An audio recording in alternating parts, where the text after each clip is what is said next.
what are the what how are farmers thinking? For most farmers right now is the planting season. Yes.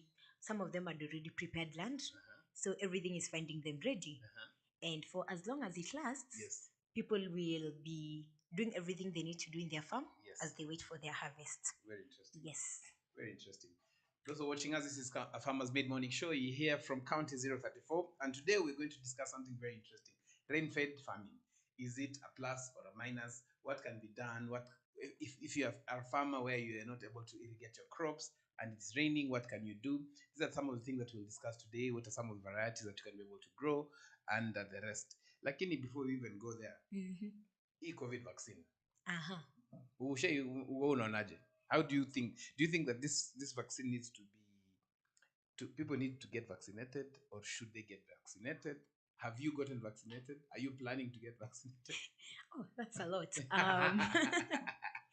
Yes. I am yet to get vaccinated, and I am really honestly, from an honest opinion, Yes. I'm trying to gather as much information as possible before I get the vaccine. I think we've had a lot of conspiracy theories going around about the vaccine Yes. and how it is planning, I don't know, to eradicate people and everything, a lot of debates going around. Yes. So I think for me, I will get the information. If I find it okay for me to take it, because I am thinking COVID is wiping away people. Exactly. And when people are taking the vaccine, you're not only protecting yourself, but you're protecting your neighbor, your family, the person next door to you. Yes. You're protecting everyone around you. Yes. So I'm trying to think if I find the information is okay for me. I think when time comes out, because in Kenya, as we've seen, Yes. it's trimming down. We've started with the medical people. Yes. Now, as it's coming down, I think by that time, if I have the right information, I might take the vaccine. I might. Okay. Yes. Very interesting. Very interesting. What I want to find out is, there are so many conspiracy theories.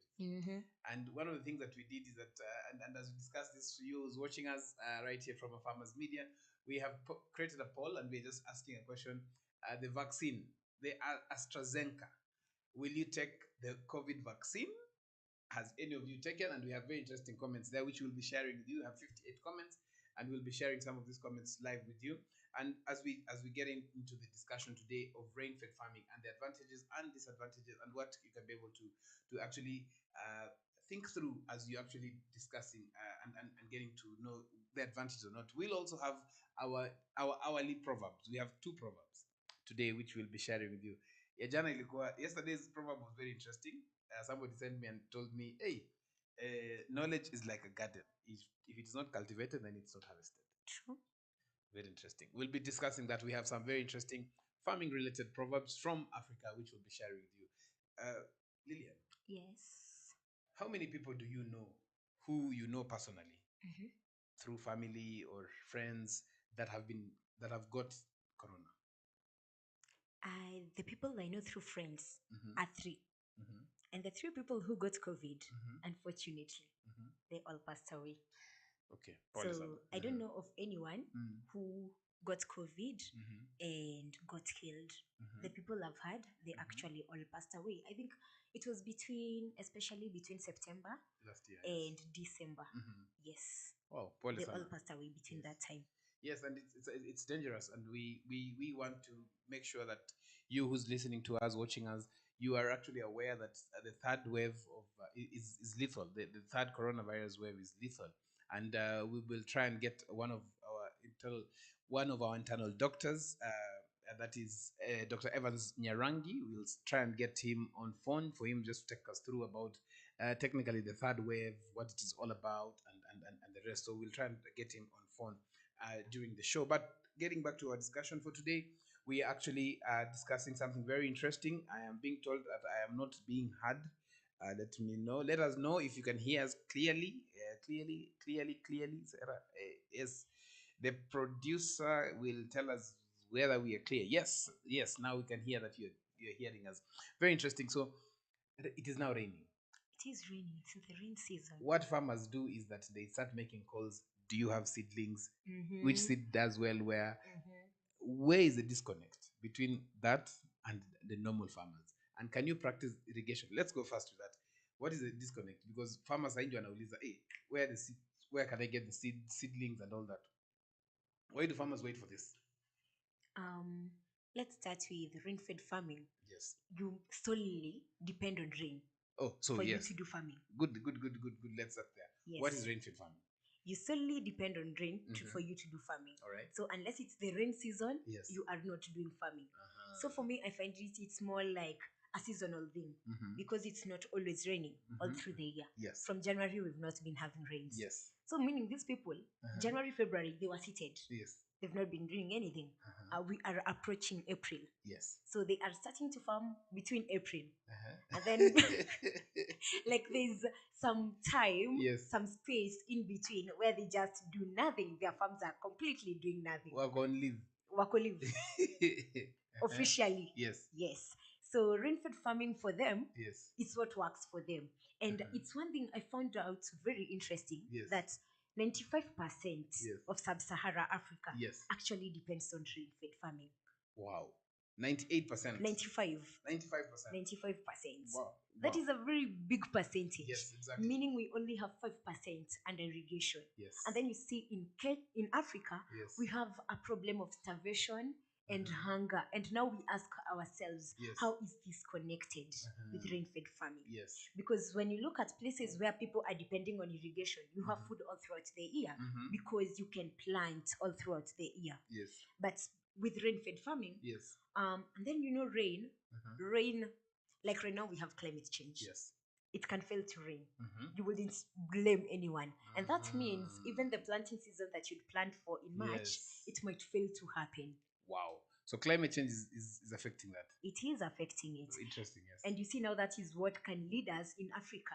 We can have higher cases of hunger and starvation because you cannot really depend on it fully. And since a majority part of sub-Sahara Africa is actually depending on it, actually it keeps us at a straining mode kidogo. Yes. Interesting. Yeah, very interesting. One of the things that I wanted to find out is that as this remember this week and this month, remaining of this month, we are actually going to deal a lot with the issues that are affecting women. And so one of the questions that I wanted us to discuss as we discuss this is that how do women, especially those ones in our farm, those ones in farms, farmers who rely on rain, what are the challenges that you think they face? And how can we start overcoming some of these challenges? Can we start with Noah? Most of the people that we know, I think even for you, most of the farmers that you can identify, especially in our rural areas, depend on rain-fed farming, right? Yes. The local mama, the Wanjiko depends on rain-fed farming. She does nothing extra. And it's all she depends on. So meaning at some point she has nothing she's doing, right? And then you see women are the most people who are doing agriculture in the rural areas. So at some point, they have no food in their farms because there's no rain. They cannot really depend on rain because it's not raining and it's not being as effective as it should be. There's a question you asked. How do they cope? What can be done for them to be able to manage being on their farms or their farms being productive when there's no other irrigation method apart from rain-fed farming? I have seen people in our rural area. I come from Nyamira, by the way. So, yes. Okay. I come from Nyamira. So you find people who live around the river when it's not very raining, because I found like there's a way, I don't know, they've done the system. The river is kind of tap water, but it's not, it is tap water that has been brought towards the river. So when it's not raining, these people still have water. Also, they pump water from the river. Interesting. Yes. So they pump water and use it. What grows in Nyamira? What grows in Nyamira? Everything. Nyamira is more like a highland. Yes. Yes, it is near Kisii. Kisii, I think, is the major highland. Oh, Kisii is not, Nyamira is not Kisii. Nyamira is not Kisii. They do a lot of tea. It is a highland, actually. They do a lot of tea, maize especially. And I think it's one thing we have noted with the rain-fed farming. Yes. Mostly people plant grains. Wheat, maize, millet, all these other things. Yes. And in some good places where the rainfall is actually a little bit stable, especially in the highlands, now they do things like tea and coffee.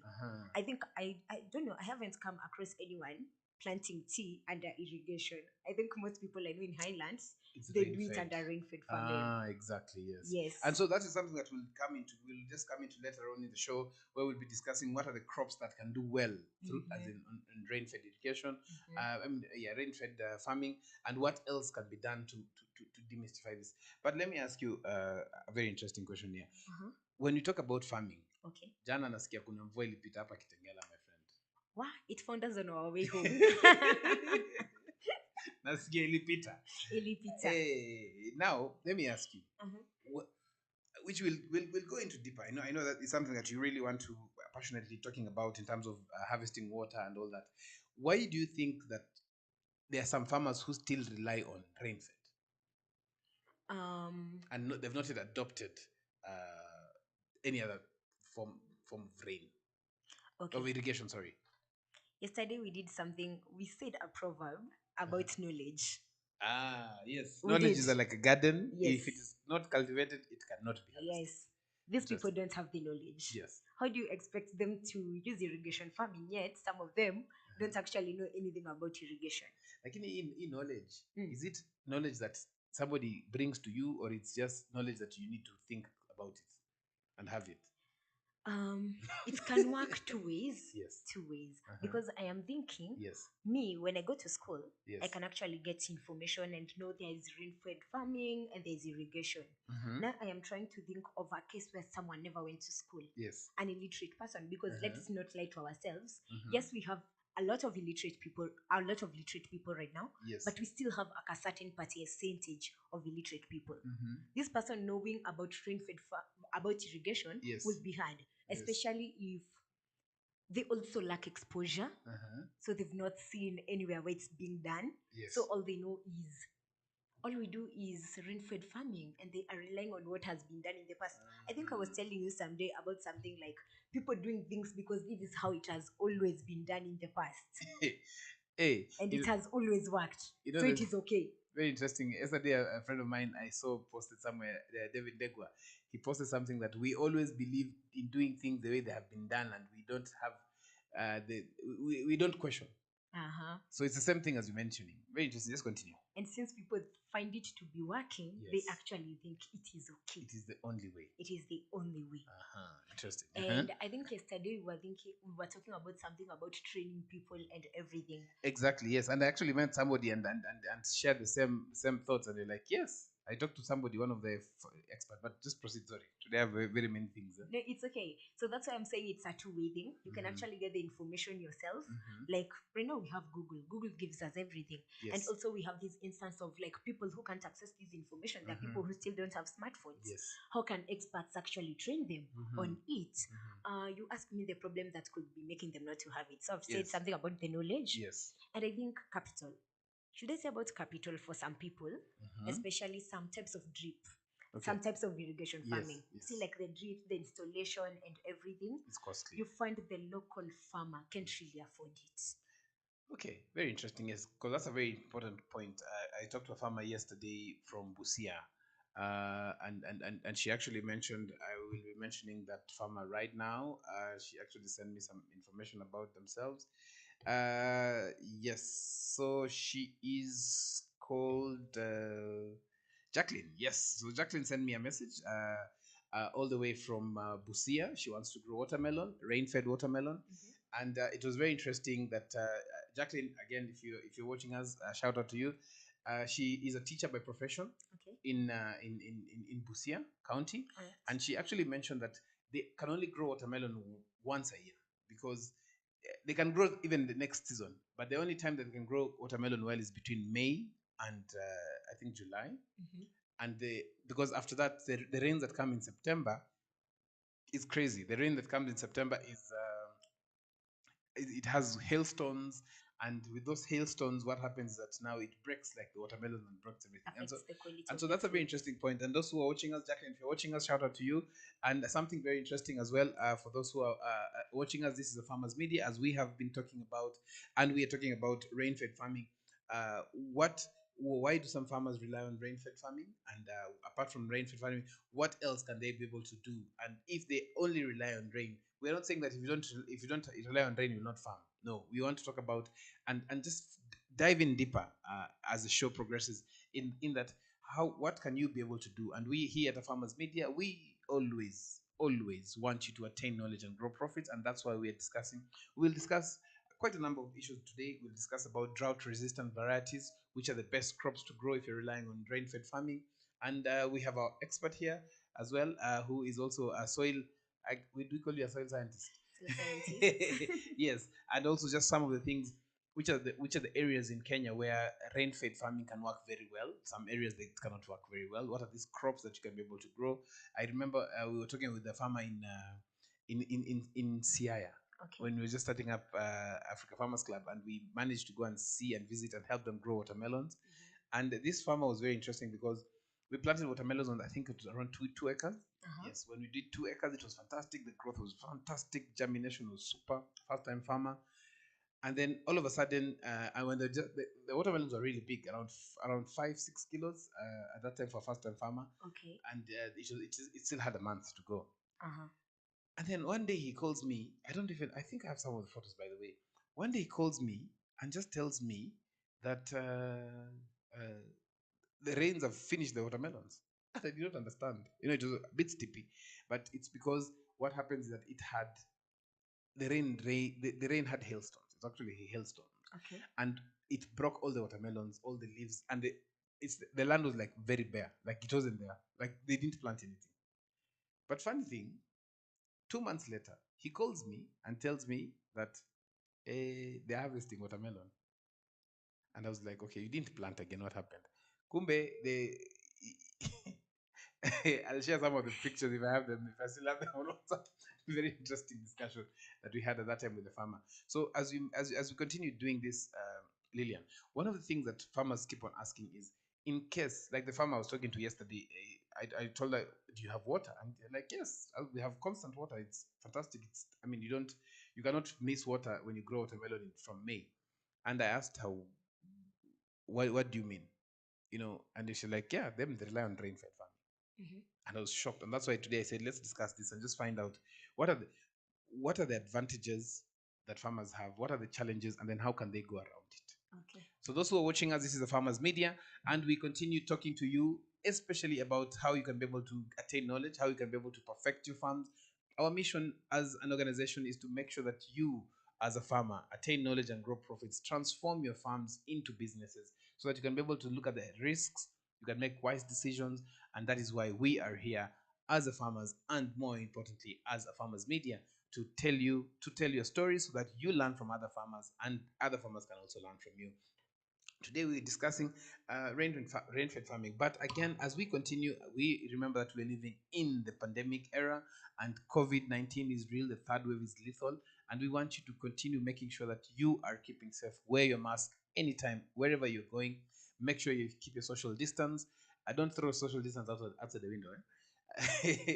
Yeah, make sure that you are actually you're actually making the right decisions so that you can be able to make sure that you are getting this. And one of the things that we were discussing and which we'll be sharing with you right now is the poll that we created a bit earlier.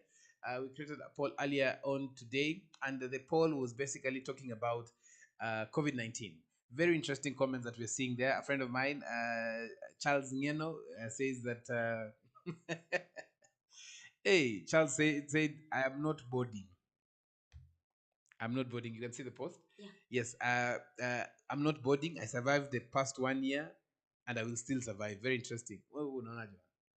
You said you have not yet taken the vaccine. Are you planning of taking the vaccine? I'm still gathering information. Where are you getting information? Where are you gathering information from and why? Sometimes, Yes. even when you listen to people who've taken it, get to know the effects that they've had. Mhm. At least, I don't want to be the experiment here. Uh-huh. Maybe someone else has taken it. I can get some experience from them. Yes.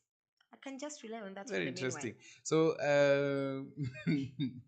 there's a very interesting cautious comment here from Eduino, who says that that doesn't stop you from spreading it to your older parents and relatives. A chap from my area infected his mom and uncle in the village, and they're now on oxygen. The disease is no joke. Very true. One of our ardent listeners, Wangoi Wangombe, hi, wherever you're listening to us from, I say that I will take it when available. Susan Gashui, Susan Gashui is a very interesting member of Africa Farmers Club, friend of mine as well, says that my nutrition is a powerhouse. Juice all your vegetables like life depends on it. Boost your immunity. Very interesting. Edu Wino is very interesting. Because Eduino seems like he has a lot of information. We will see. We'll get him on on phone. Liz Wamwasia were some of the people who started off farming when I started off as well. She says that she'll take it. COVID is dangerous and very expensive to treat. It's a very expensive disease to treat. Very expensive.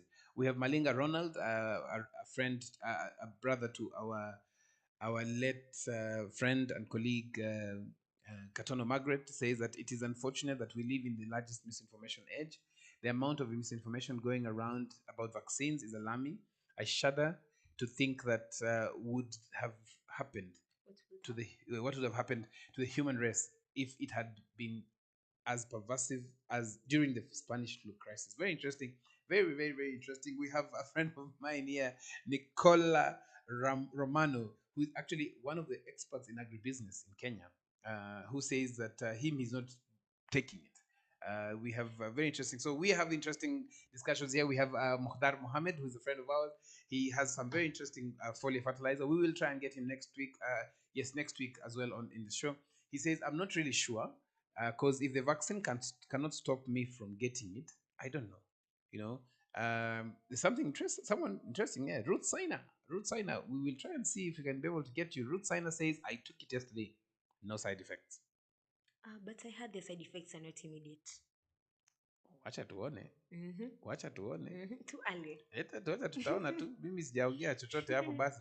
We will be sharing some of more comments. We're going back to our discussion for today about rain-fed farming, and we are demystifying some of the things, but we are not telling you stop farming if you don't have any irrigation. No, we're just today's discussion is what can you do to be able to grow. What can you grow with rain-fed farming, and how can you maximize on the time that the rain is actually available in your area. And let us know where you're listening to us from. Let us know if you are farming on rain-fed, if you have irrigation, if you've switched from rain-fed over reliance on rain-fed into irrigation. Lillian, you've mentioned that 95% of our farmers in Kenya rely on rain-fed farming. Actually, the whole of sub-Sahara Africa. Wacha nikuulize, na hizi maduka tunaona hapa Kitengela zote za irrigation. You want to tell me that people are not switching from rain-fed to irrigation? No, I think one thing we have to understand. Yes. We have very few commercial farmers. If you look around, we have very few commercial farmers. Yes. And you find most of those commercial farmers Yes. are actually the ones who have the irrigation system and the greenhouses and everything. But you look at a majority of our farmers, yes, who are more in the rural areas. These people are subsistence farmers. Yes. They don't see the need of actually having a drip irrigation. They don't see the need because they know I will plant maize between Yes. this season up to this time when the rains are done. Yes. During this dry season, I know something like kunde can grow. Anaweka kunde. I will put kunde. After that, I know these other things can do in minimal rainfall, which will be following afterwards. So that when the rain come back again, I'll Yes. just go back again to the maize farming. They rotate it around. Hey. You need knowledge. Yes. Knowledge. Yes. So the challenge here we are facing is knowledge. Knowledge. My friend, hii knowledge hakuna. Knowledge haiko. Na kwani serikali inafanya kazi gani to give knowledge to farmers? I think yesterday we were saying about the thing about extension farmers. Yes, extension services. The government helping them out. Yes. Because you see, even for them to do their work, help them even in funding for them to train these people. When you talk about 95% of sub-Saharan Africa relying on rain-fed farming, it means that we cannot compete with any. I mean, that's why we have products that are coming from abroad. That's why we have hunger and starvation in Africa. But I don't understand also the stem part of hunger and starvation, which is that story for another day, and yet farmers are complaining about market for their produce. Ego disconnect hapa kidogo. Somebody is not telling you something is not happening right. Very interesting. For those who are watching us, this is a Farmers Mid-Morning Show right here from County 034, and we are discussing rain-fed. We've had a few areas in our country here in Kenya and Tanzania as well, parts of Uganda that have been experiencing rain. Those who have get to know, if you want to know about rains in your area, you have a tool that you can be able to use. Remember, we have Plantix. And with Plantix, it's being a very interesting app that you can be able to use as a farmer. Make sure that you have Plantix on your phone. Reason being, Plantix will even give you something very interesting. It will give you your weather patterns on where you are right now. So just make sure that you have Plantix on your phone. It gives you, for me personally, today it is telling me that today today is Tuesday, it will rain. Tomorrow it will be a bit of rain. On Thursday we will not experience a lot of rain, but it will be hot and sunny. Then on Friday we'll have some rains. On Saturday we'll have some rains, meaning that tomorrow would be a bad day to apply any pesticide. And so when we're talking about today is also a bad day for applying pesticide because it looks like we're gonna have showers. 26 degrees centigrade, 26.4 degrees centigrade today, and with most of the day will be cloudy. So Plantix is an app to go to. Make sure that you have Plantix. It helps you in determining the weather patterns. We'll be going for a short break, and when we come back, what can you do as a farmer if you have to rely on rain for irrigation? This is a Farmer's Mid Morning Show. We'll be right back.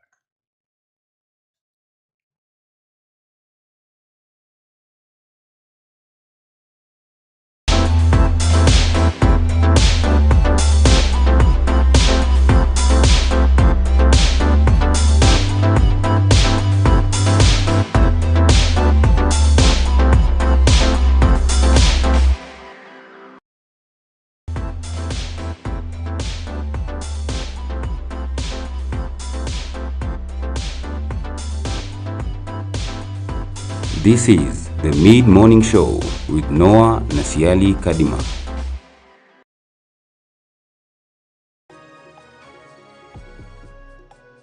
Melon is a trailing vine in the gourd family. The word melon can refer to either the plant or specifically to the fruit. Watermelon is a type of melon that is sweet and refreshing fruit. Watermelons can either be grown on home gardens for small-scale farmers or large-scale depending on the market demand. You can either transplant or plant watermelon seeds directly. For best performance, plant watermelons in hot, sunny locations with loose, fertile, well-drained soil that is rich in organic matter. It is best to plant watermelons on raised rows and ensure that the soil pH is between 6.0 to 6.8. On average, it takes around 3 months for a watermelon to grow from seed to mature fruit, with smaller varieties having shorter growing times than larger varieties of watermelon. Watermelon growing, if done rationally and on a scalable basis, can be a good source of income.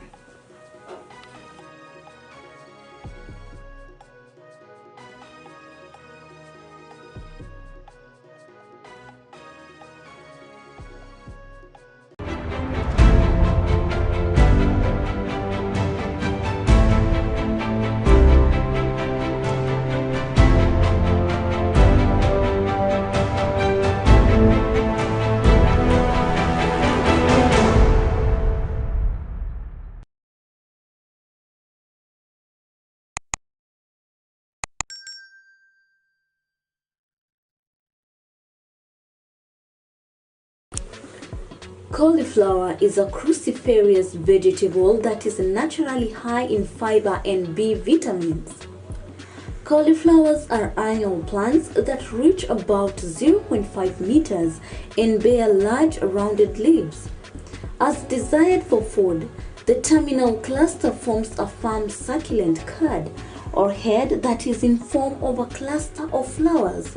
Cauliflowers do well in fertile, well-drained soils that are rich in organic matter.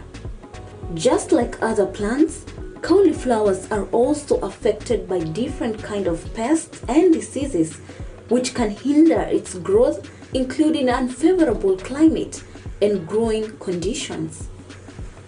The many problems you will see in cauliflowers, and this one just one of them. You can see how the problem is. It's called riciness. You can see it living in a chana, that is, yeah? Living each other. As you always say. But this one is usually caused by low temperatures. Yes. Low temperatures. Low temperatures during planting leads to this problem.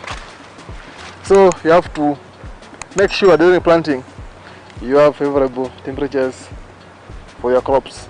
Always talk to your agronomist when you plant, so you can know when to plant what and what works when. Temperature will depend on your area, the area you are in. Because I can't tell you we are in Nyandarua, I want to grow this, and you are in somewhere in in coast, it's too hot. Yes, so that will depend also in your locality. Yes, and also if you are in those climates where it always changes, so you have to know when is the cold season. In cold season you can't do this because of A, B and C. And if it's too hot you can't do A, B and C. So always, that's why I'll just have an agronomist, will guide you through it. Yes. And also do your market research and know what works where before you grow something as a farmer. Don't just do guessworks.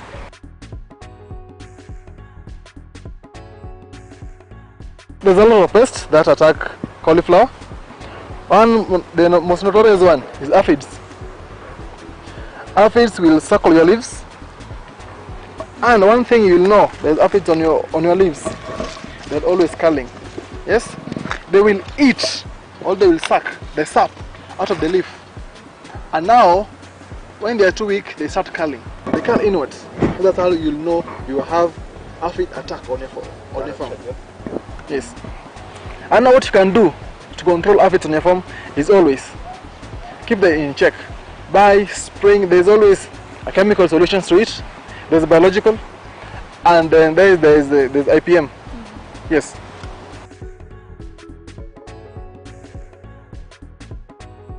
The perfect head, I'll say it looks like this one. Look at this. It's perfectly round, and it doesn't have any spots on it, and it's intact. That's what makes a perfect head, and is a good size, good market size. Not too small, not too big, not overgrown, just perfect. Yes.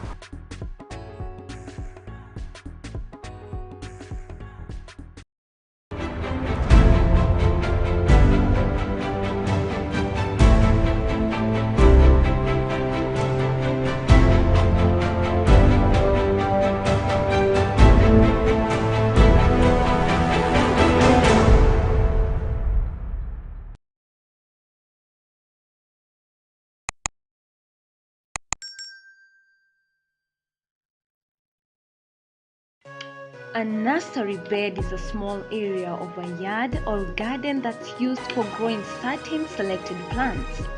The goal of a nursery bed is to grow young plants to a certain size at which they can be easily transplanted.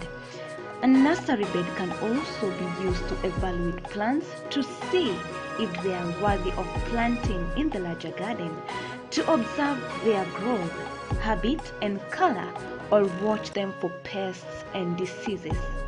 A nursery bed is especially helpful for vegetable gardeners practicing succession in planting, in which a steady supply of fresh produce is maintained.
This is the Mid-Morning Show with Noah Nasiali Kadima. Welcome back to a Farmers Mid-Morning Show. Your host, Noah Nasiali Kadima, out of County 034, Kajiado County. Very interesting. We want to continue with some of the discussion that we've been having. But before that, we want just to bring to you, in terms of awareness of coronavirus being a pandemic that has hit us, it has hit the whole world. It has caused very many organizations, companies to close down. But at the end of the day, we have to make sure that we remain healthy. We have lost loved ones.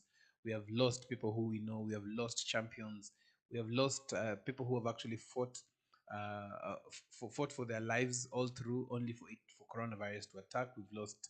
It is a disease. It is a virus that does not know color. It does not know race. It does not know wealth. It does not know poverty. It hits. It has hit, and it is going on. It is continuing to hit. The third wave is lethal, very lethal, and that is why we kept on asking. We want you to be safe wherever you are. Make sure you actually sanitize. Make sure you wash your hands as regular as possible. Make sure you keep your social distance, at least 1.5 to 2 meters distance.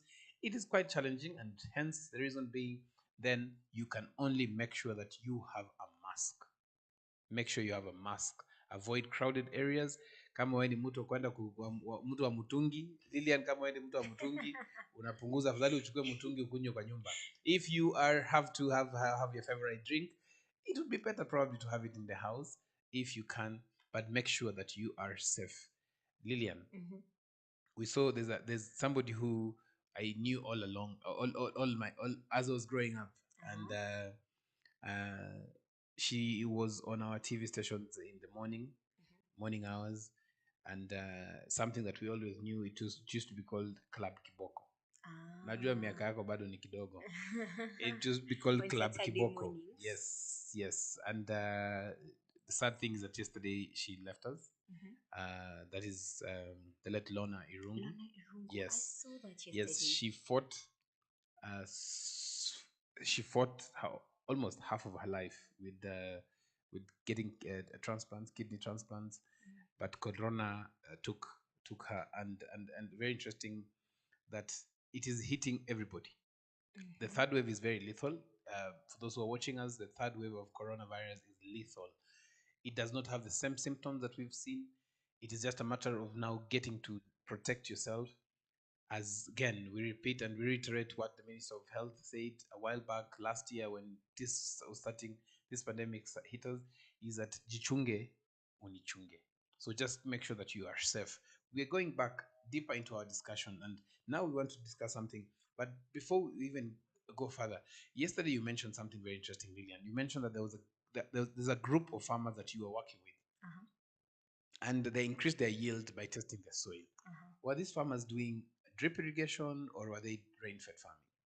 These farmers were using rain-fed farming, and you see, with time, I don't know if I will mix up the things. Yes. But I think it will come in line with that. I'll give that as an example, and then we'll go deeper into the disadvantages. But I'll say, with time, when you're using rain-fed farming, you find that your land gets degraded. All right. It has less nutrients and everything. So you find your productivity is quite low. And it's what these farmers were experiencing earlier before we did the testing for them. So we went ahead and did the testing for them, and we advised them on how to apply everything that they need to apply, especially the fertilizers. Yes. And one thing that we actually realized with farmers who practice rain-fed farming, should I say, I don't know, it is the particular place that I visited, but I found that most of them usually apply less fertilizers as compared to people who apply fertilizers who are using the irrigation farming. Mainly especially because of the rains, I don't know, they always see like it will be a waste. So they tend to apply less fertilizer, saying that will actually get into the crops, it will be more infiltrated. Yes. So they tend to, like, if we apply a lot, maybe it will be washed away.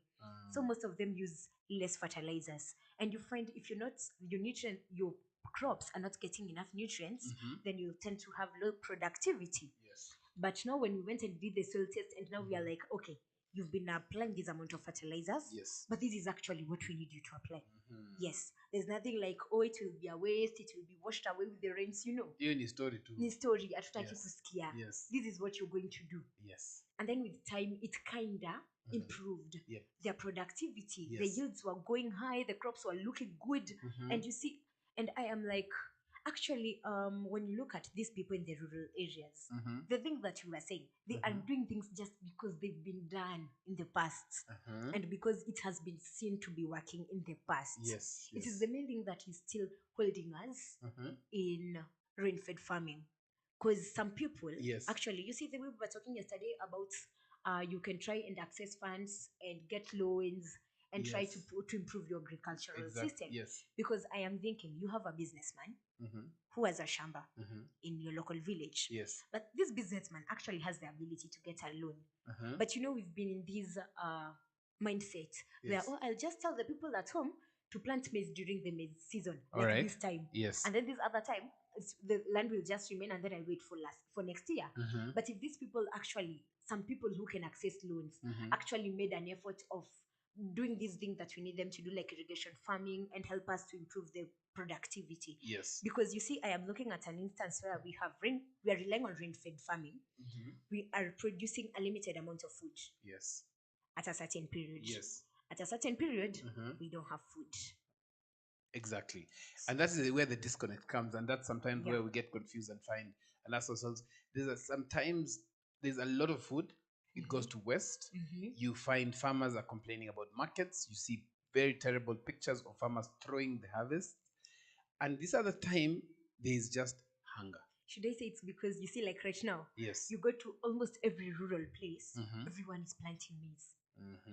Everyone is planting maize. So is it an issue of post-harvest management so that farmers can be able to preserve some of the food, or what is it exactly? Because we have to tie in the hunger, the hunger of part of the country and the surplus that is being thrown. How do we tie in that with rain-fed farming in mind? There's an issue of, okay, we can agree there's an issue of post-management. Yes. We can also talk about diversification.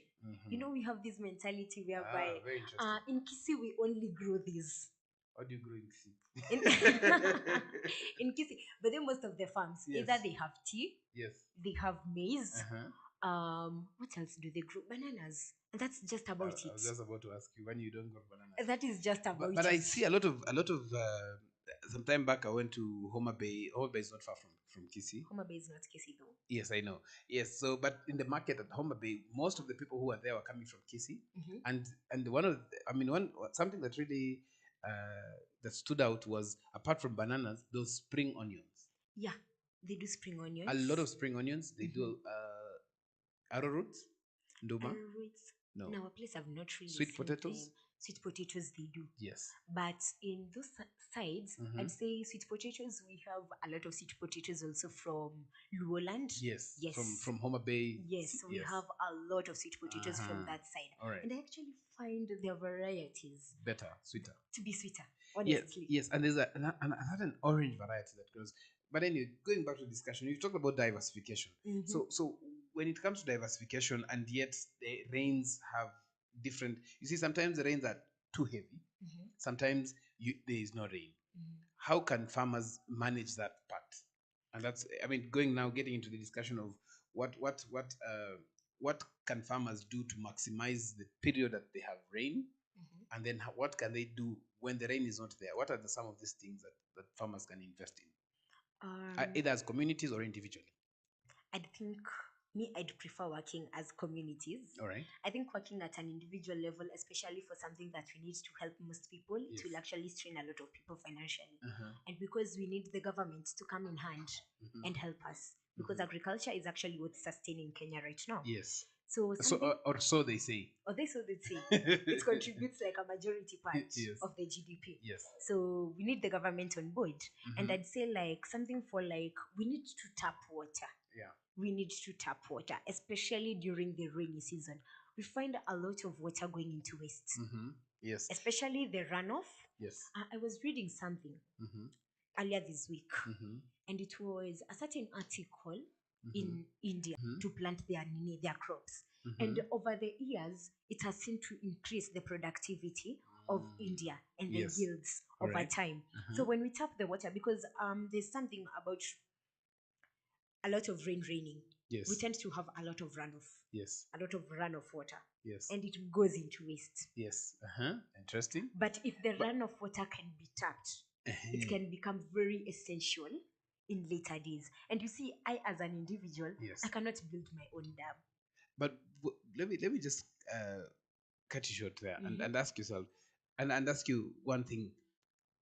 Why should farmers, I mean, who should take the initiative of actually making sure these dams are there? We've heard of some of the money that has been uh, set aside for these kind of things. We've heard of, but we still see a lot of corruption that is going around this. So do we rely on county governments? Do we rely on the CDF money, or where do farmers? Because if farmers were to bring their money and pull their own resources to build these dams, what are the odds in terms of how much will they be able to raise to even bring? I mean, an excavator charges around 4,000 to 6,000 shillings per hour. Wow.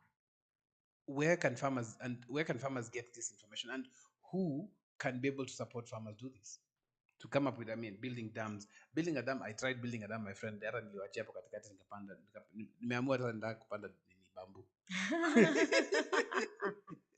You don't need the dam anymore. Hapana. It is too costly for you. Yes, and then the water pans, storage. What are that? What, I mean, who is responsible to help farmers do this? I don't know. If I'm looking at the nation we are living at, and I feel like that's why we have had these different ministries that we have right now. Yes. Right now we have a CS, a cabinet secretary in charge of agriculture. You see, I am not a cabinet secretary. Yes. Only to who's seated in Nairobi. You Yes. see, I am trying to watch how is agriculture going on in these places. Right. And we find nowadays, since the counties are a little bit devolved, Yes. money actually streams down.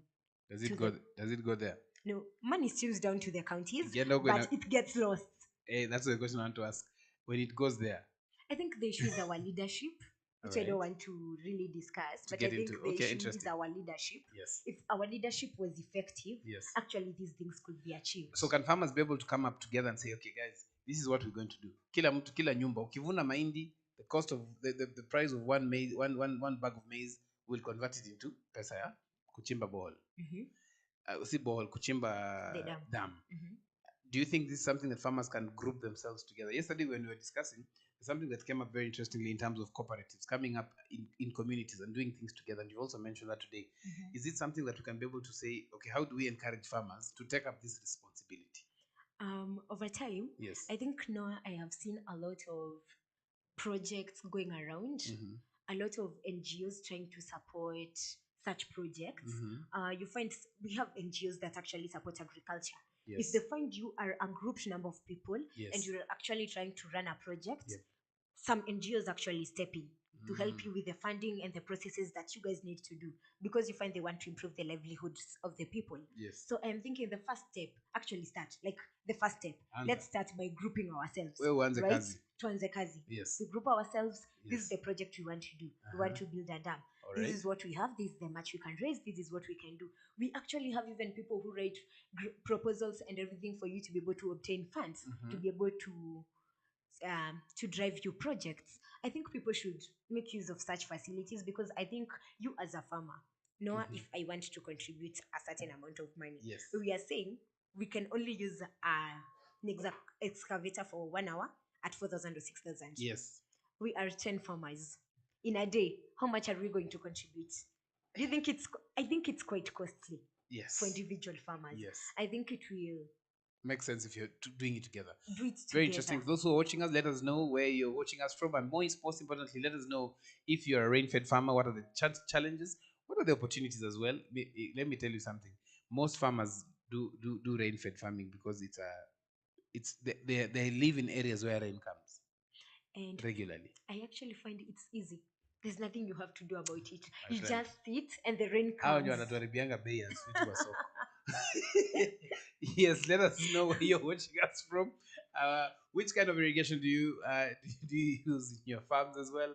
But most importantly, let us know what are the opportunities or challenges that rain-fed farmer you think rain-fed farmers are facing. Remember, here at the Farmers Media, we learn, we share, and we win together.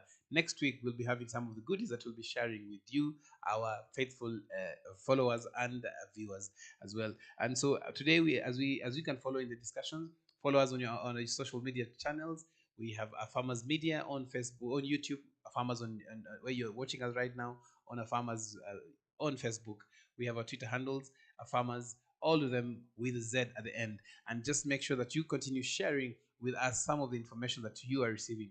We are talking about rain-fed farming, the plus, the minus, what it involves, and all this. But now, something else that is coming out very clearly, discussing with Lillian here, is the fact that farmers have to own some part of it. Farmers have to own part of it and say, let us come together. Let us see what are these opportunities that we have together as rain-fed farmers. Rain-fed farmers, you don't need to have drip irrigation on your farm. No. So you've cut down on your cost. You're using normal way of actually preparing land. And so that means that some of the money that they're getting from their produce, they can be able to invest in rainwater in rain harvesting. So how effective is rain harvesting? Rainwater harvesting. How effective do you think? Or are there people who do this? Considering we don't have extension officers who can be able to guide us, even in actually designing. The other day, I was looking at doing a dam, and I asked somebody who sells polythene. This polythene for covering the dam, Okay. and they just charged me 10,000 shillings to come to the farm. Just 10,000 shillings. Nikamwambia my friend, afadhali ninunue tanki ya maji. Are you finding consulting these experts to be very expensive? It's so expensive. It is very expensive. Very. Okay. 10,000 shillings is what? Is seeds for watermelon for a whole acre. 10,000. Yes. Ni pesa mingi sana. So people are taking advantage of the farmers who need their services. Do you know 10,000 shillings I can buy and I'll remain with pesa ya kununua mbegu ya sukuma? This is interesting. I want to know, is it the same thing that people actually experience with the extension services? What are you discussing? We'll talk about that another day. Interesting. Lillian, we're not even getting into that. Yes, so we have a proverb of the day. I don't know which proverb have been lined up. We have two proverbs, so I'll read one and then we will share one on our screens later on in the show. This one is very interesting, which again comes in, it says, I don't know which proverb that. So I'll read this one first before we bring out the other one. This one says, when a king has good counselors, his reign is peaceful. Okay. Not rain ya mvua. Rain. Yes. When a king has good counselors, his reign is peaceful. Okay. We'll discuss this later on in the show, what this means and how it applies to we as farmers and how we can be able to manage and get this done. So this is a Farmers Media. You are a mid-morning show. We are tumepita hiyo wakati ya mid-morning. Sasa naona ni kama imepita kidogo.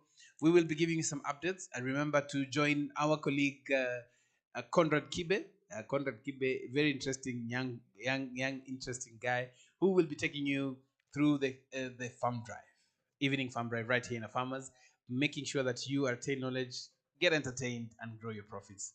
So remember, 3 to 5 p.m. today, we'll be talking. He'll be discussing some very interesting topic today, and remember to tune in and share as well this. So as we discussed today about the rain-fed farming, one of the things that is coming out clearly is that it actually the farmers themselves have the honors to make sure that they change their mentality. And even if you're doing rain-fed farming, you need to make sure that at least you can store water for a certain period.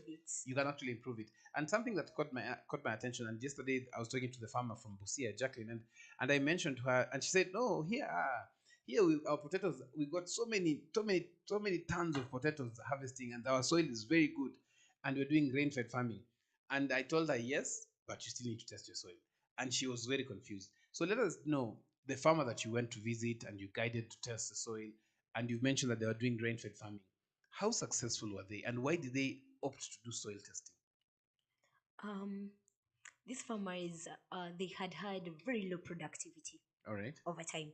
And as I have mentioned in the past, rain-fed farming tends to wash away a lot of the nutrients. So when it comes in a beba mchanga, soil erosion, the nutrition, especially you find in places where flooding occurs, Alright, and yes. a lot of these runoff Yes, and yes. soil erosion occurring. Yes. You know, the land is very degraded, and everyone, you plant something, you expect 10 bags, and then you get 2 bags, Oh, yes. and then you start questioning yourself, where is the problem? Yes. When you start questioning yourself about where is the problem, you have to go to an expert.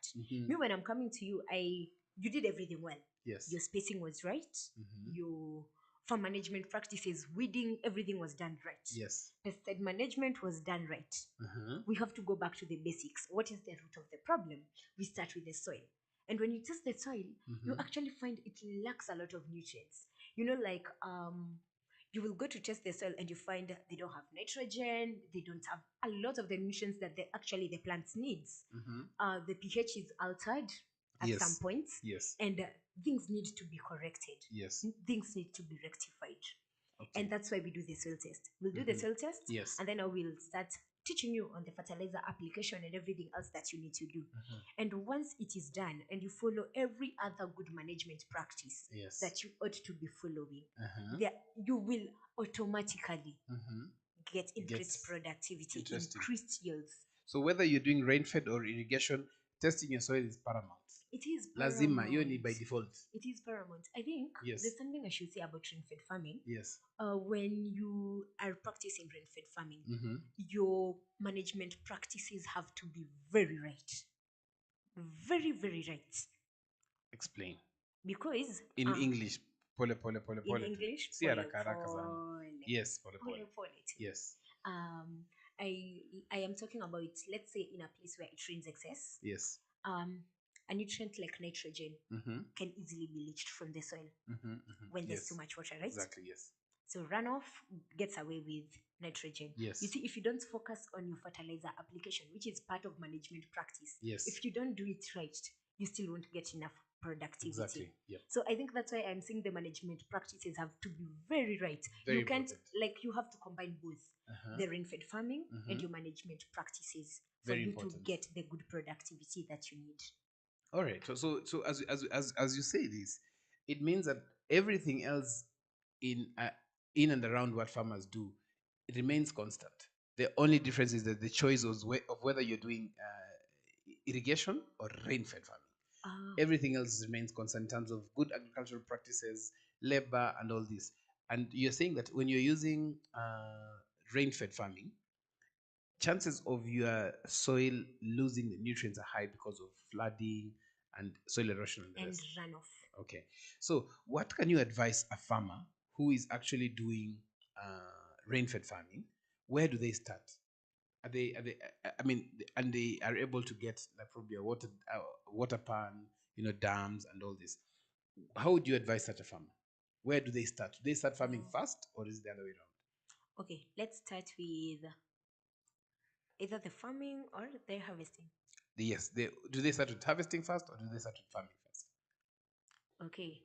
Harvesting can only be done during the rainy season. I think that's the time we can harvest the water, right? Yes. Meaning we will have to start the farming because the planting season is here, the rainy season is here. Exactly. And when we are starting the planting, because I know most of the farmers in the rural areas haven't twisted their soil, and most of them lack the nutrients. So let's start there. Okay. Let us do our soil tests. Once we are done, let us get guidance from the extension officers on the spacing we need to be using, the fertilizers we are applying at what rates. Yes. Let us do it right. Yes. I am thinking of a place where it rains and there's erosion. I think the lands need to be a little raised. We are trying to eradicate erosion because once the land is eroded, the soil is eroded, you find like this little soil anchoring your crops. Yes. Most probably your crops will break. Yeah. Yes. True. It will break. Yes. And I am thinking in a case of runoff, there's a thing we kind of advise at some point where can we try and use cover crops on the ground? Very interesting. So that's something I wanted to ask you. What is the use of cover crops when it comes to preserving the water in the soil because of rainfall? The cover crops, me personally, I know cover crops helps, especially with the erosion thing. They cover They cover the soil. They will be covering the soil. I don't know how to explain it using So another word. let me ask you this question. Let me rephrase and ask you now. This question is: do you think farmers understand the importance of using cover crops? And second question is: what are cover crops? No, most of them don't. Uh-huh. Why? Most of them don't. Yes. Most people actually, like in farms that I have gone to, but I have Yes. gone to other farms where I find people using cover crops. Yes. But most farms I have gone to, I walk into a maize field. Yes. It's plainly a maize field from Hakuna one kitu ingine. end to Yes. the other end. Yes.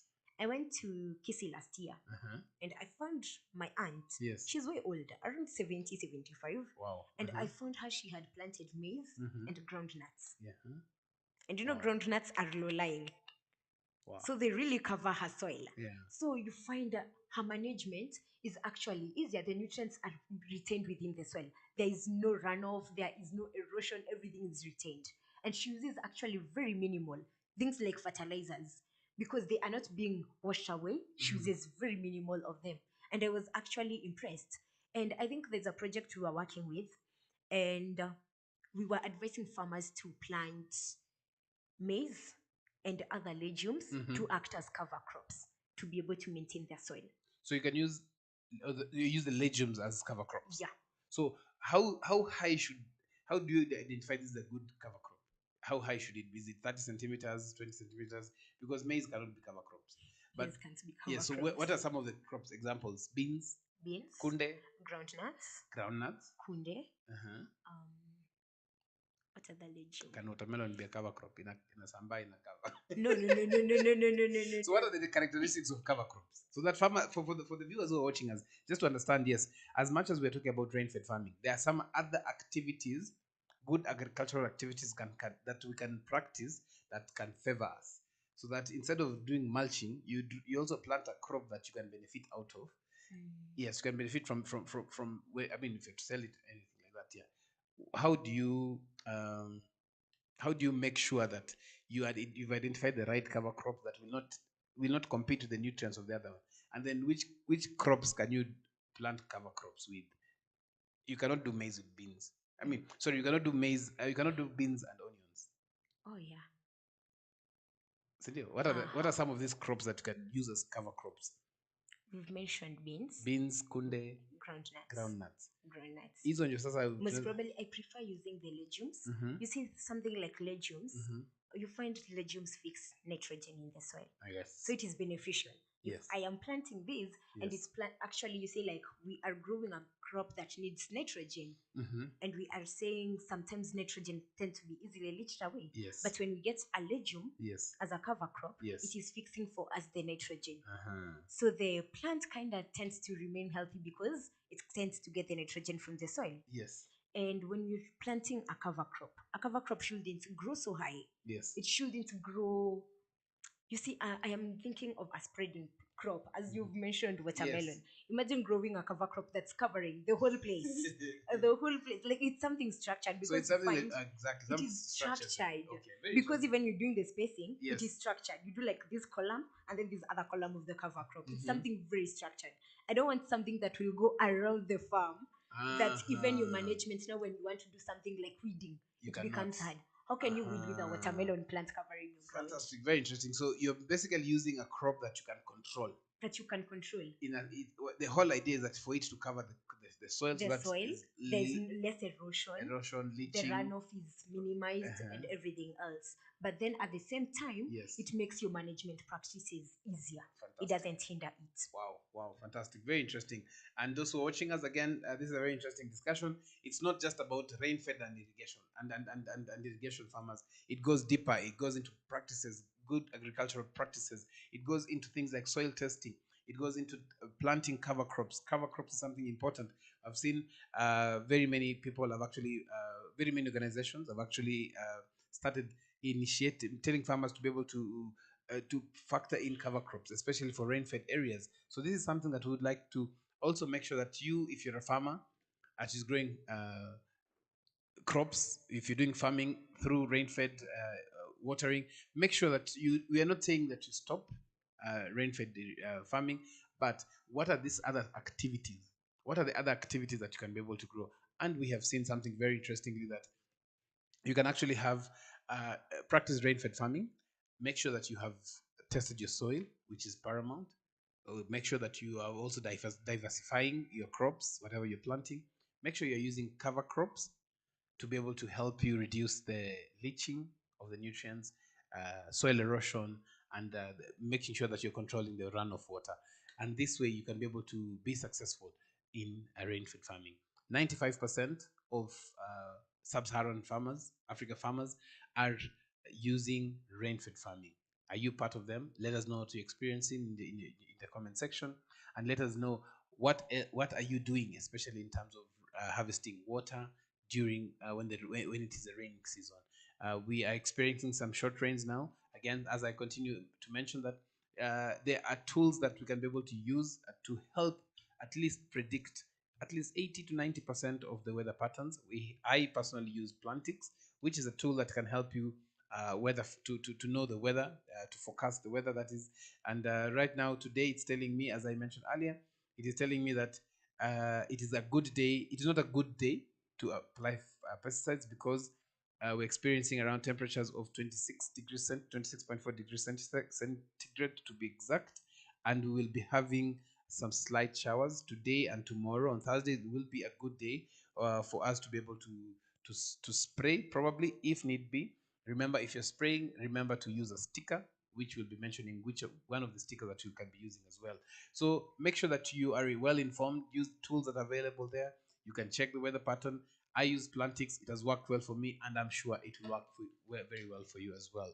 And as we get into this discussion, and ninaambiwa Masaya tuko karibu kwanza kulipa bill hapa wenyewe. There's something that I wanted us to talk about, which I know, being an expert in that field, you can be able to understand more.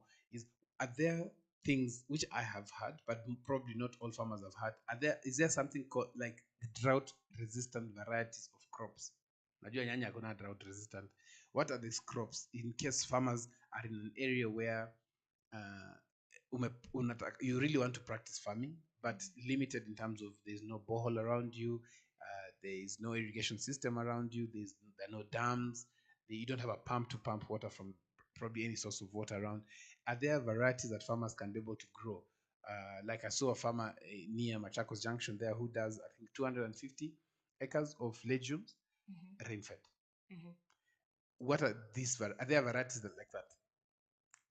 I think I would want first. It's one effort I think the government has really made an effort. I think it's one thing I will appreciate the government in. Fantastic. Researchers at Calro are really doing a good work. I think they come a lot with a lot of varieties that can grow in different areas, depending on the characteristics of the area. That is the rainfall, the temperatures, the humidity, and everything.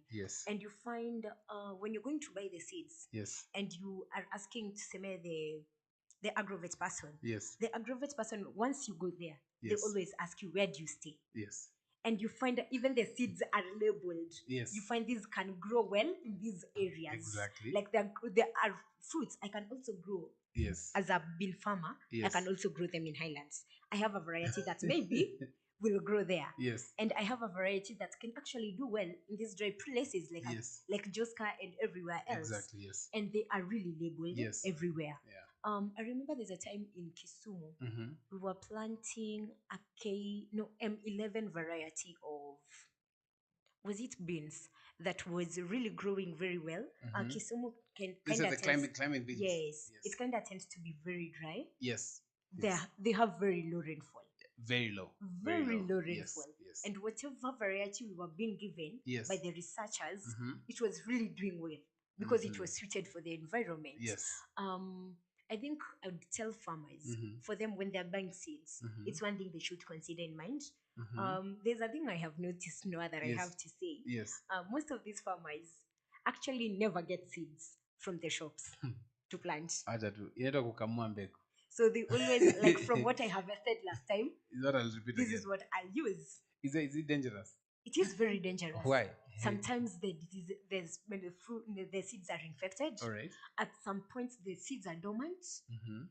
they have been attacked by pests and diseases. Like, it's not a good thing. So unabeba hiyo mbegu unapeleka mahali ingine. Umerudisha kwa shamba tena. All right. So you're not getting a good crop out of it. So it's like you're doing a lot of zero work. Yes. Which I think I feel like people don't want to invest in farming. Why don't you think people don't invest in farming? For me, I will just say again the same thing. I found my mother always taking maize back from what we harvested. And that is what she always planted. I don't know if people are supposed to buy seeds, clean seeds from the agrovet to use. Very interesting. Wow. Good. Very interesting discussion about rainfed farming and everything. And one of the things that is coming to my mind is these varieties, are they readily available? Have they been labeled? You've mentioned some of them have been labeled. And if I am growing, and that is a good discussion for another day, not now, in that in case I have planted my maize, na nimevuna vizuri, and the crop was good, what should prevent me from treating the seeds and growing them the next season? How can I do that first? Yes, I know many farmers can. What can I do to protect my harvested seed to be able to grow for the next season? Ama unaruka season moja. Nasikia wanarukanga season moja. Ala. Ndio wauze vizuri. Ndio izae vizuri kwa imekauka vizuri. Won't it get dormant at some point? I don't know. That is a story for another day. What if you plant a dormant seed and it doesn't germinate? That's a story for another day, and I've seen farmers doing that for maize, for beans. I have done it myself, but let me not shout. Did it work? It worked very well. So you think it's advisable that you do that? Ata nyanya, even tomatoes, and it worked very well, perfectly well. Okay, thank you for those who are watching us. This is a Farmers Media. This is your farming for profits, making sure that you're farming for profits, making sure that you are getting a lot of information, reliable and credible information. This is your mid-morning show with your host Noah Nasiali Kadima and Lilian Mora. Lilian nasikia unaitonga Lilian Thomas. Thomas is my father. How do you have two English names? Thomas is my father, to be very specific. Lilian Thomas. Yes, Lilian Thomas. How do you have two English names? Those who are watching us, this is your mid-morning show. And we have a proverb that we read a bit earlier. We'll be reading it again. It says that when a king has good counselors, his reign is peaceful. We'll be telling you this in a short while, what it is all about. Let us know where you're watching us from, and let us know whether you are practicing rain-fed farming or what are you practicing. Very interestingly, we'll be taking a short break, and when we come back, we'll dive in a bit deeper in terms of what are these drought-resistant varieties, what are these crops that can do well in drought areas where the rain comes and then just disappears. It disappears as fast as it came. Very interestingly, Lilian, yes. One thing that I wanted to find out is these cover crops. Is there a training that farmers are supposed to be taught in terms of, hey, you grow this and you do this? I think there should be. It's just that it is not being done. Okay, very interesting. We'll be coming back shortly. Remember, this is a Farmers Media. We tell you the stories of African farmers. We'll be back after a short break.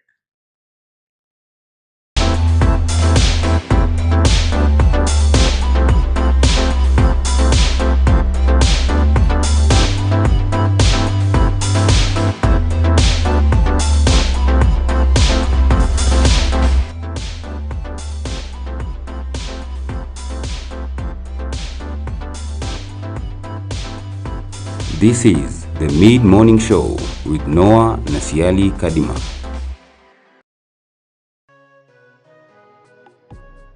Drip irrigation is a type of micro-irrigation system, or sometimes called trickle irrigation, that has potential to save water and nutrients by allowing water to drip slowly to the roots of plants, either from above the soil surface or buried below the surface from a system of small diameter plastic pipes fitted with outlets called emitters or drippers. The emitters slowly drip water into the soil at the root zone, therefore moisture levels are kept at optimum range, thus improving plant productivity. You can grow different crops using drip irrigation, be it tomatoes, spinach, skuma wiki, beetroots, celery, and many more crops will thrive using drip irrigation method. Drip irrigation is especially beneficial as it provides better plant health, less waste, reduced risk of diseases, money saving, weed control, and saves time. Drip irrigation is the most efficient water and nutrient delivery system for growing crops.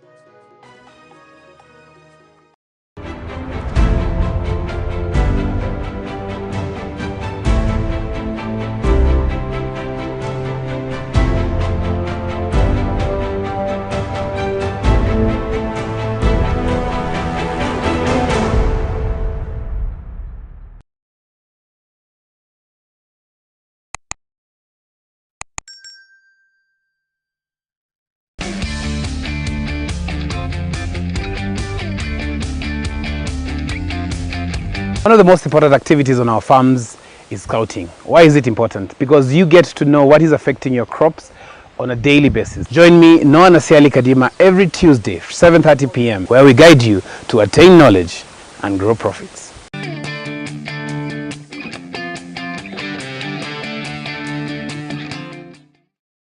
Are you a farmer facing challenges in your farm? Pests, diseases, or even unsatisfactory produce? Worry no more. The solution is here. Join us every Tuesday on Diagnostic Tuesday, where we talk about various issues affecting agriculture and interacting with experts with knowledge in different sectors of agriculture to provide you with appropriate solutions, giving hope to farmers to attain better yields, to achieve financial success and development. Our farmers attain knowledge and grow profits.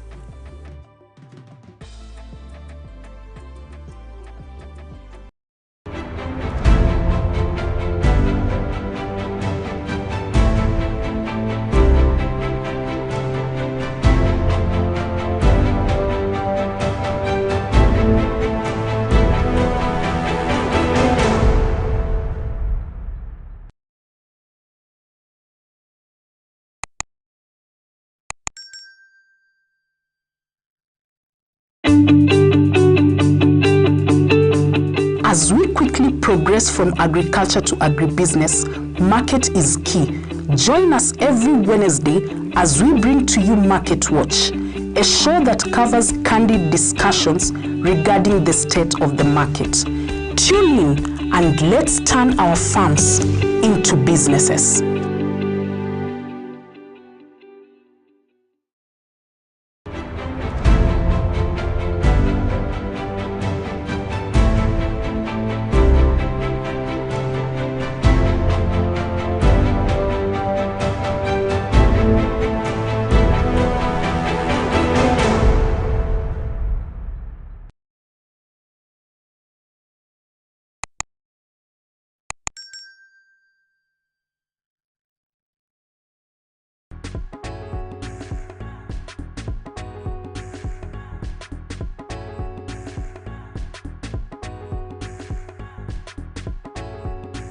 Farmers is the home of Africa Farmers Club and by extension African farmers.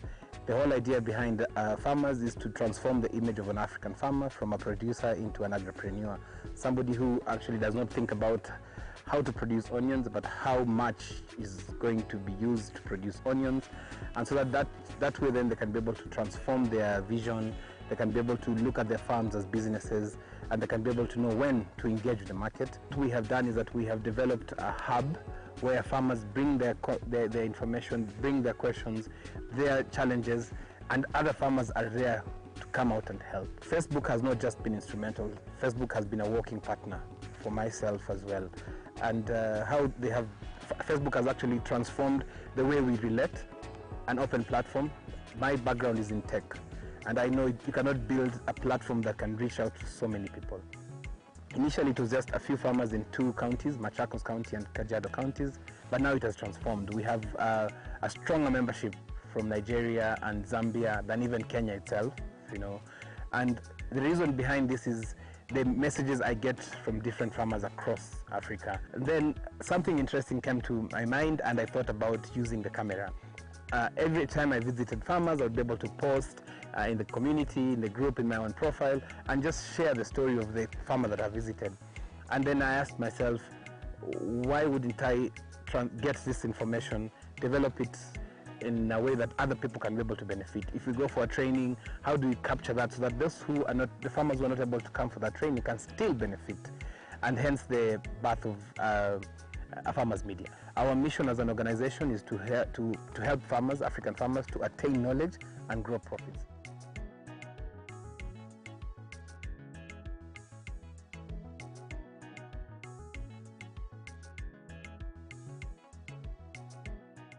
I'm Lilian Mwangi. I welcome you to Farmers.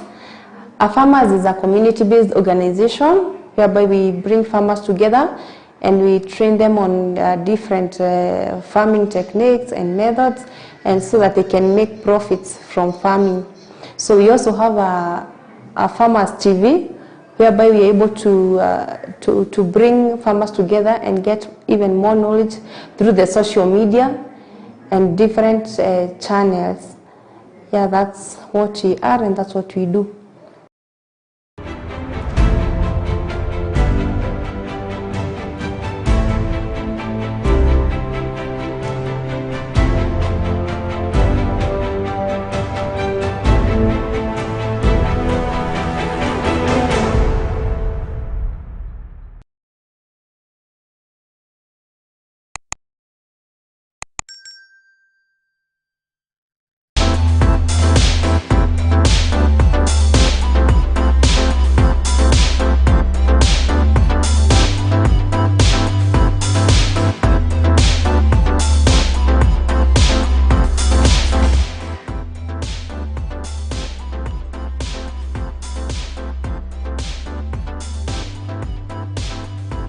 This is the Mid-Morning Show with Noah Nasiali Kadima.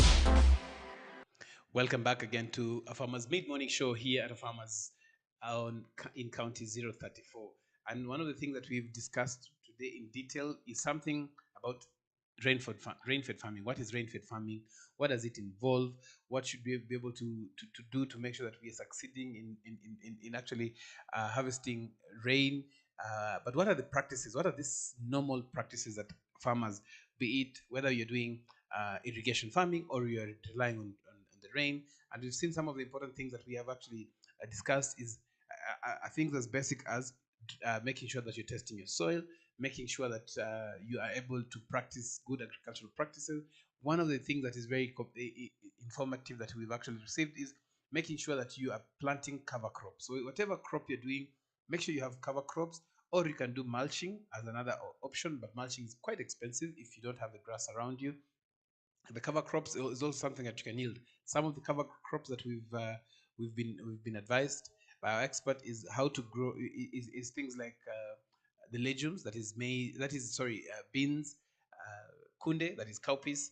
There's groundnuts that you can be able to grow.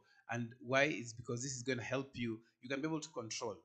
As much as watermelon creeps, it creeps all over, you cannot use it as a cover crop because weeding becomes a challenge and the rest. Something else that is very important is that diversification and the power of community, the power of coming together, power of coming closer together. And we've seen that farmers can be able to come together so that they can be able to benefit out of this. And something else which we want to discuss a bit deeper today now, the remaining part of the show, is the drought resistant varieties. But even before that, what are some of the crops that you can be able to grow under rain fed? And joining me again is my co-host Lilian Mora ama Lilian Thomas. Any. All are Unajua kuna jamaa alikuwa anaitwa Sam Van Thomas. And Lilian Thomas. So Lilian, yes. what are these crops? Let's talk about 5 or 6 different specific crops that farmers can be able to grow under rain. First, actually, let me mention something you've said. Yes. You've mentioned something about weeding. Yep.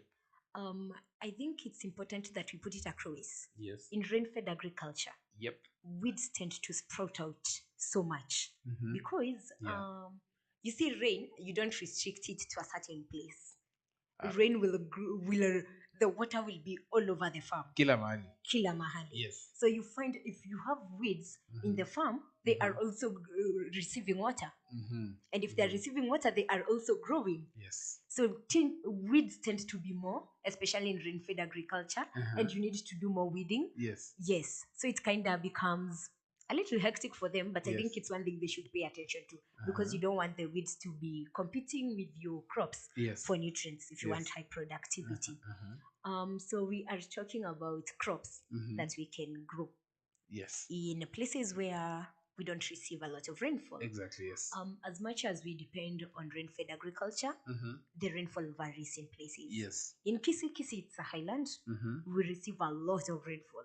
A lot. It's always raining, actually. That place almost daily, like at around 3-4, it's about to rain. It happens every day. That's why you find in such places we grow things like tea, Yes. which require a lot of rainfall. Yes. But when you go to places like Siaya, Siaya doesn't receive as much rainfall. Yes. We come back to places like a lot of lowland, I think I can use as an example. In Homa Bay, they don't receive as much rainfall. Yes. I have grown up in somewhere like Joska. Yes. The rainfall is not Kamulu about... Joska. Yes, Kamulu Joska is I used home. to farm and I still have a farm in Kamulu there. A The place called rainfall... Mala. Mala. Yes. Mala is a little past where Past we Joska, stay. yes. Yes. You find that the rainfall is not very adequate. And in such places, you find in every different area, every different locality, depending on the amount of rainfall you receive, you can plant various crops. Yes. For a highland, we can always do tea. We've seen most of the highlands doing tea, Kericho and the likes. Yes. For places like... Now we are talking about Siaya and all these other places. Yep. Let me give an example. We had an instance where we had a farmer who was doing maize, and they were complaining of the yields, and they were in lowland. Yes. So they are getting very low rainfall. Even when you're harvesting the maize back, Yes. the maize cob is really tiny. It is not as big. Yes. And it doesn't grow very well. And they were complaining, and we were like, we have talked about it. Let us think of planting other things. Let us not do what we've been used to just because they've been happening. And thinking it get any difference. Exactly. Yes. So we tell the farmer, I think it's wise if you shifted. Because maize, the place where you live, Itakuangusha. the rainfall is not adequate. But we can actually advise a crop that you can grow in your place that we think can actually grow in this place. Okay. And I remember this farmer, we transformed him to growing sorghum. And sorghum, at first they were very, no, we don't want to grow sorghum. And we were like, okay, we are giving you one season, grow sorghum. If it doesn't work out for you, change it. okay, you can go back to what you are Whatever doing. you like. If you feel it is more profitable for you, it is okay. We have no issue. And then, we're trying to weigh at the options. We're like, sorghum, you can actually always even get fodder from it. And you're reducing your costs in very many ways. Yes. So they grew sorghum. And at the end of the season, the farmer was like, I actually think I am going to increase the sorghum in my farm. Because, he was like, I don't believe what you're telling me. So I'm going to use a portion of my land. I'm not going to use my whole land. Testing. Yes. So they test and then they're like, oh, I actually think I can go into it because it was working. Yes. So we have crops that grow in places with high rainfall. You can actually do maize there. Yes. Do horticultural crops there. I think horticultural crops need a lot of water. A lot of water, for them to grow. Yes. Now when we are talking about places where we don't have a lot of rainfall, yes, we have several grains. I noticed most of our farmers actually do grains. Yes. Something like barley, wheat. We have millet and sorghum. Millet and sorghum don't really require a lot of rainfall. Interesting. And they grow up. They grow very well. When in Kisumu, which doesn't receive a lot of rainfall, we used to grow dengu. Oh yeah, dengu. Even dengu does very well. Yes. We have the dengu makweni. Yes, the variety people call makweni. Yes, and which is very good. Yes, and grows in very dry areas. Very interesting. Yes. So again, thank you very much for your insights, Lillian. And you as a farmer now, you can be able to know what are these varieties that you can do. What else can you do? Sometimes you also just want to change your crop. What else can you grow that does not require a lot of rain? And that is how to think business. Think business. What can I grow if I don't have enough water? What can I change or convert my farm into a business, so that some of the thinking that you're coming up with is something that can help you develop. And as you've had some of the crops, I'll just repeat some of the points that have been that Lilian has come up with. What are the crops that you can be able to grow? Make sure that whatever you're growing is something that will be profitable. There's the push and pull of irrigation, and which I'll be mentioning in a few minutes. Why irrigation is so important. But before we go, we have something here. When a king has good counselors, his reign is peaceful. That means what what defines a man or a woman is the circumstances and people around him. And if they are good, it turns out good. If they're not good, mtajijazia. Very interestingly. So what we have been discussing today is rain-fed farming. Is it viable? Is it possible? If it is possible, what else can you do as a farmer apart from just the rain part, the water part? What else are you able to do? Prepare your land well, test your soil, use cover crops to reduce the evaporation of water, also maintaining the nitrogen levels, legumes being nitrogen fixers to help the crop as well. Most importantly, if you can be able to pull resources together to be able to as community, as smaller communities of farmers coming up and designing things like water pans, the dams that are there that you can be able to harvest water, make sure you're harvesting water continuously, and of greatest importance is planting drought resistant crops. This has been your mid-morning show, and we are glad that you've been watching us. We just want to leave you happy. We want to make sure that you are safe. We'll give you a brief update. The current update, we'll be receiving it with our evening farm drive host, Conrad Kibe, who will be coming in later on and giving us the figures for the day. Right now, we are looking at coronavirus cases in Kenya at 122,040. We have lost 2,023 of our fellow countrymen. Quite a sad state. The third wave is lethal, and we urge you to keep safe. Make sure you sanitize. Yesterday was the highest number of infected cases, standing at 1,130, and we lost a few yesterday. I think we lost. Let me just get that correct. We lost some of our countrymen yesterday. We lost 12 of them, and yes, as much as we're having recoveries, we're also losing. It is always sad when you lose one, and we are continuing to pray for one another, but more importantly, just keep safe. Our masks are the universal flags, and we can see that for sure all around the world. The mask, it is better to have a mask before you even think about sanitizing. True. It is better to have a mask constantly. And some of the things is just make sure you're doing the right thing. Social distance is paramount. Make sure that you're also looking at it as something that can help you be able to prevent the spread or the infection of coronavirus. We love you. We want you to be safe, because if you're safe, then we are safe out here. And we are making sure that as we discuss this, as we leave you, we want to make sure that you are enjoying the rest of your day. But something that I just wanted to reiterate is that irrigation may help crop production meet the global demand for food, which is projected to increase by 70% compared to the current demand to feed 9 billion people by 2050. And that means that if we convert water into food, and irrigation enables us to grow crops in the regions we would not otherwise be able to. So that means that as much as we talk about rain-fed farming, let us also start embracing irrigation, because for you to be in business, you also have to compete with others who are also in business, and irrigation makes the difference. Unless you are still thinking about it, like the way Lillian is still thinking whether she'll take the corona vaccine. So make sure that you also start embracing irrigation in your farming practices. If you're already doing it, make sure you're perfecting. Make sure that every liter counts for you in terms of returns.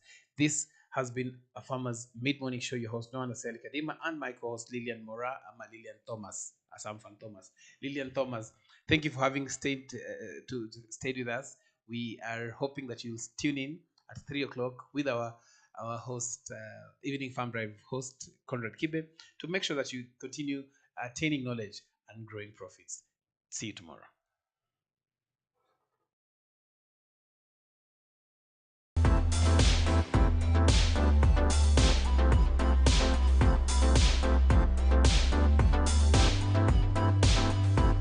This is the Mid-Morning Show with Noah Nasiali Kadima.